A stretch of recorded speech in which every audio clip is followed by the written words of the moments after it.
Let's segue on to talking to Mr. Phillip Nowlin from Canyon View High School out in the West Valley. Mr. Nowlin, how are you, sir? I'm good. How are you guys doing? Oh, we're doing great. Good. So, Mr. Nowlin, this whole graduation process. You realize, I mean, Mike and I were class of '89, and we still reminisce about the old days and the things that you are doing now to impart on these kids are going to be talked about 40 years from now. Do you know how much of an impact you're making on those young lives? No, absolutely. I mean, it's something that I don't take for granted.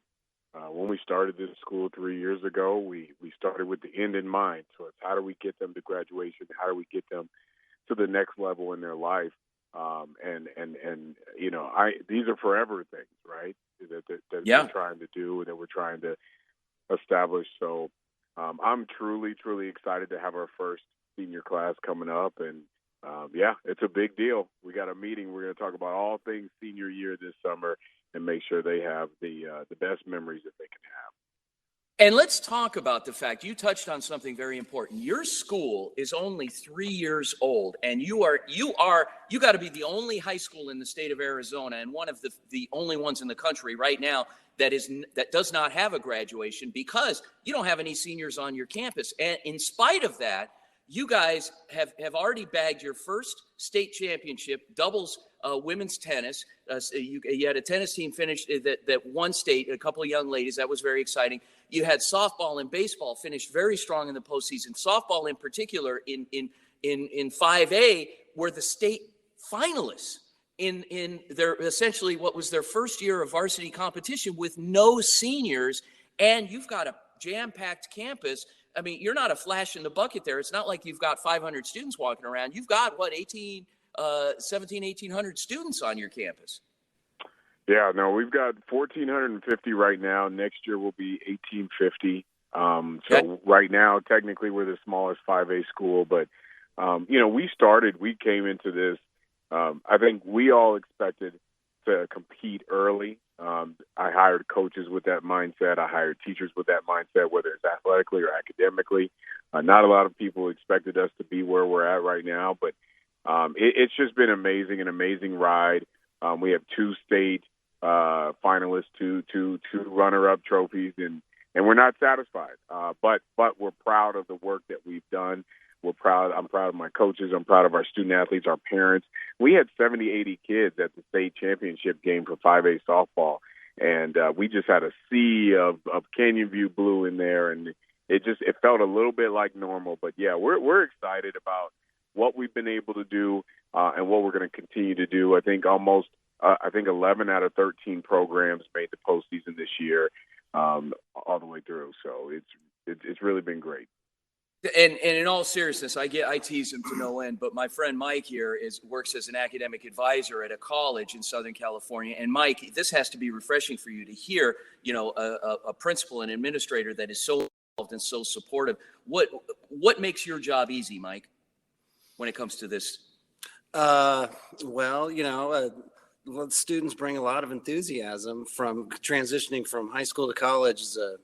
It's kind of a major leap, but a lot of times the instructors or teachers and administrators in the high school have prepared the students well for what's about to happen. Yeah, and you don't find that in every district out there. You just, find guys that just want to go to work every day and they don't put in the time or the effort.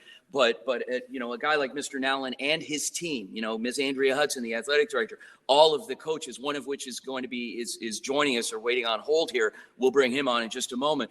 But Mr. Nowlin, when you assembled your staff, how did you get so lucky in bringing all these folks together? Well, honestly, I started early. I've had a lot of relationships. I've been in our district for 18 years, 19 years. I was a coach, a high school coach, a college coach. So I had a lot of existing relationships with coaches, with people that I knew already. So really, when we started we've got to build this staff, I tried to look at teachers that I knew were excellent teachers already that I had good relationships with and say, hey, come on and be a part of what we're trying to do here. And then it was really selling a vision of, think about the high school, think about what you want, think about What's the very best that you can have, and do you want to be a part of trying to create that? And so a number of coaches and teachers that I already knew, and then there were people that knew me and were like, hey, I got somebody over here, like Des Carran's our girls basketball coach. A buddy of mine, he's like, hey, I got this dynamite coach that's looking for a place like what you're trying to do. We met, and the running joke is, we go have lunch somewhere, and wherever we have lunch at, that's where we sit down and we talk about what it's going to be. John Jacobs, our softball coach, had lunch with him at the same place, and we sat there and talked. And I talked about what my vision and expectations were, and if it matched up, I said, "Come on board." So I was looking for varsity coaches from the first year, so they can build the program from the ground up.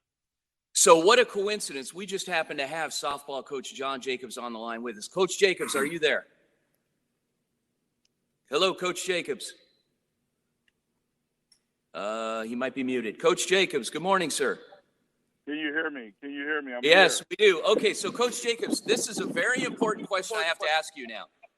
So the day that you met Mr. Nowlin for lunch, two questions. Yes. Number one, what did you order? And number two, did he pay? You know what? I know I ordered, he took me some foo-foo salad place, and I didn't want the guy to think I was going to eat buffalo wings or something like that. So I think I got a salmon salad. And actually, the funny thing about it is I go there all the time to get the salad. Oh, okay. So you started a health trend there, Mr. Nowlin. Not only are you bringing in, and attracting top educators and coaches, but you're starting trends. So, but the second question, did he pay? You know what? That's a good question. I don't know. But somehow, the class act he is, I'm pretty sure he did pay for it. That sounds like something he would. All right.